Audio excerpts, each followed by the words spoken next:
그럼 어떻게 준비합니까? 아까 제가 얘기했듯이 정확한 진단이 중요하다. 그죠? 정확한 진단.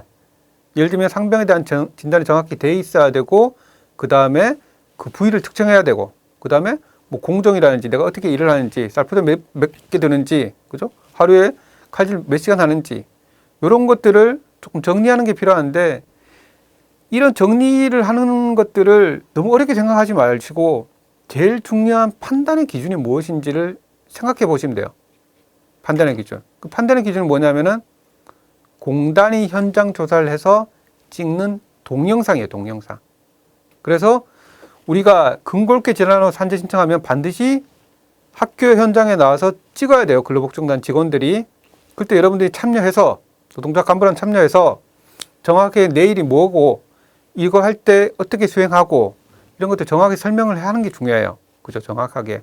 그래서 현장 조사가 굉장히 중요하다. 그래서 여러분들이 찍은 동영상을 노동자 간부랑 확인해 보세요. 그건 여러분들 권리예요.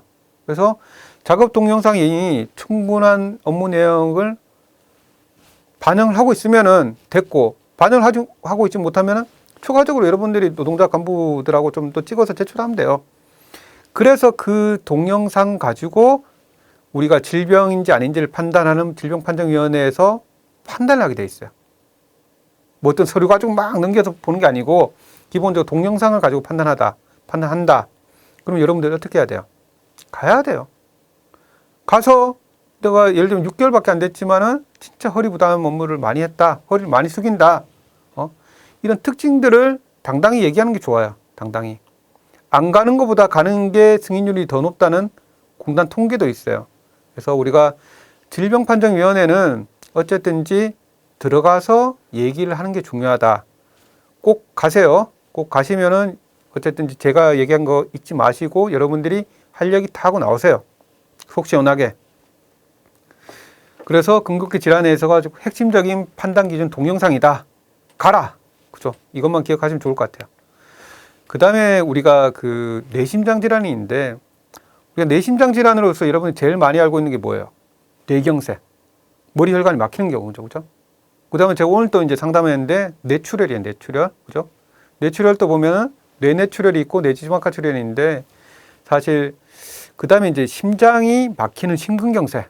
그 다음에 심장의 혈관이 터지는 대동맥류. 이런 게 있어요. 그래서 이런 뇌심장 질환이 왜 중요하냐 얘기 드리면은 5명 중에 1명 반드시 이걸로 죽거나 앓게 돼 있어요. 통계상. 그래서 한국인 사망률 1위는 어쨌든 여러분들 아시다시피 암이지만은 뇌심장 질환을 합하면은 2위예요, 2위. 그죠? 그 다음에 3위, 4위가 여러분 아시다시피 교통사고, 자살이에요. 이 중에 산재가 안 되는 게 뭐가 있어요, 사실. 그죠? 그래서 어쨌든지 뇌심장 질환을 제가 얘기할 때도 여러분들의 어쨌든지 닥친 상황이 될 수도 있고, 여러분 가족의 상황이 될 수도 있고, 여러분들 친척의 상황이 될 수 있어요. 그때 옛날에 그 노무사 강의 들어보니까 뇌심장 질환도 산재가 되더라. 그럼 몇 프로 돼요, 지금 지금 약 38% 돼요. 10건 중 3건 산재가 돼요. 물론 적은 승인율은 아니에요. 그래서 노동자로 일을 했는데 뇌심장 질환으로 쓰러졌다. 그러면 산재 신청을 해야 된다는 것들은 기본적으로 아셔야 되는 거고, 그럼 어느 경우에 산재가 제일 인정이 많이 됩니까? 많이 일한 경우죠. 많이 일한 경우.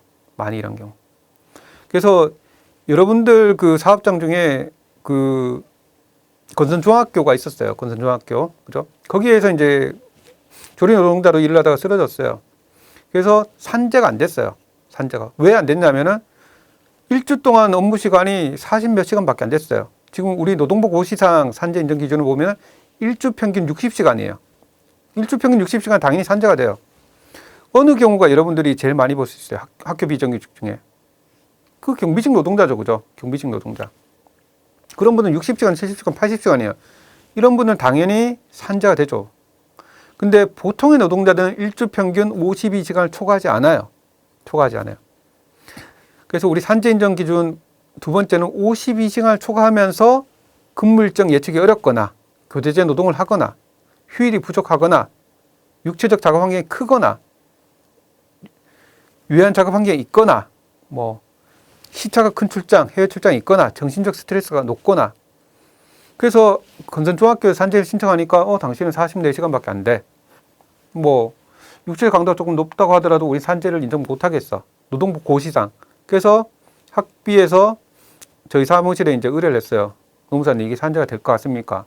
물론 안 됐기 때문에 이제 저희가 이제 소송을 맡았죠. 소송을 맡아가지고 뭐 여러 가지 우여곡절이 있었는데 제일 중요하게 본 것은 업무 시간은 물론 40몇 시간밖에 적었지만은 그 당시 어쨌든지 학교 급식실에 제대로 된 환경이 갖춰지지 않았었어요. 그것 때문에 조합원들이 굉장히 많이 힘들어 했었고 배기 시설이 그때 항의도 했었고 계속 스트레스 많이 받았었고 그러한 부분뿐만 아니고 굉장히 이 조리 노동의 질 자체, 노동 강도가 굉장히 크다. 그 다음에 이제 저희가 좀 더 거기서 이제 그 뭐 주장 플러스 이제 그 알게 된 사실 일반적으로는 저 기준이 없지만은 초미세먼지, 학교 급식실에 여러 가지 초미세먼지의 영향도 뇌 심장 질환의 영향이 있어요. 그래서 그런 등등을 통해서 이제 그 소송을 이기게 되는데 사실 그런 것들은 노동조합이 판단이 굉장히 좋았죠. 어쨌든 이것이 될 수 있지 않을까 보다는 해야 된다는 그런 것들. 그래서 어쨌든지 굉장히 좋은 선례가 됐어요. 좋은 선례가 됐고 앞으로도 이제 학교 비정규 노동자 중에 조리 업무 노동자의 뇌출혈 사건들에 있어서는 굉장히 많은 힘이 될 거예요.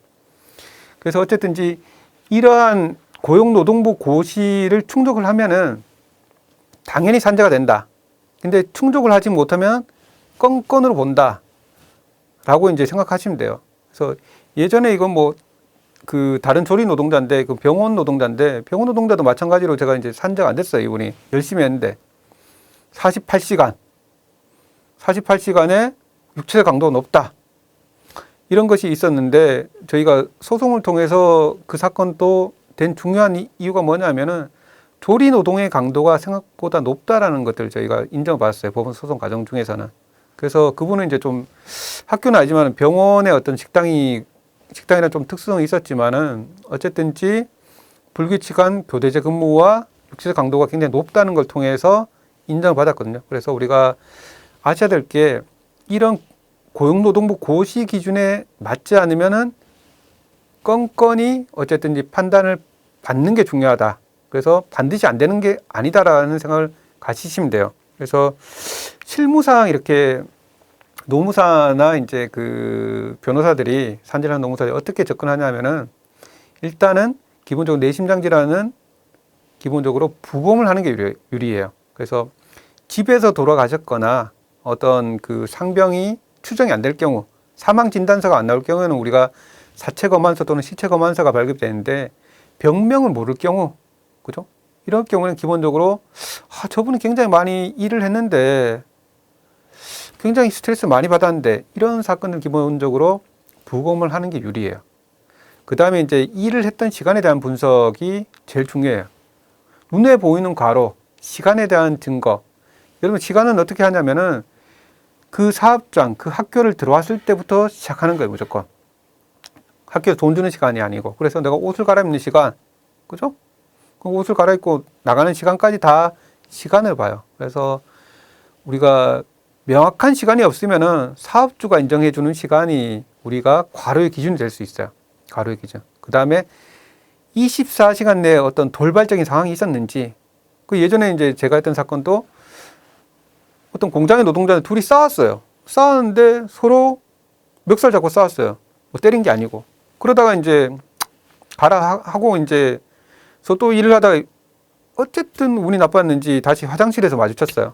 그래서 또 감정이 격해가지고 막 욕을 하다가 멱살잡이를 하려다가 이 노동자가 쓰러져서 뇌출혈로 죽었어요. 이것은 이제 어떤 돌발적인 상황인 거죠. 돌발적인 상황. 그래서 이런 돌발적인 상황에 있어가지고 굉장한 스트레스 요인이 있었는지, 그죠? 이런 것들이 굉장히 중요하게 판단을 하게 되고 돌발 가로에 있어가지고 어떤 이벤트가 있었으면 산재로 굉장히 많이 포함을 해줘요. 그 다음에 뭐 쓰러지기 이전에 일주일 정도의 업무 시간이 굉장히 늘어났다.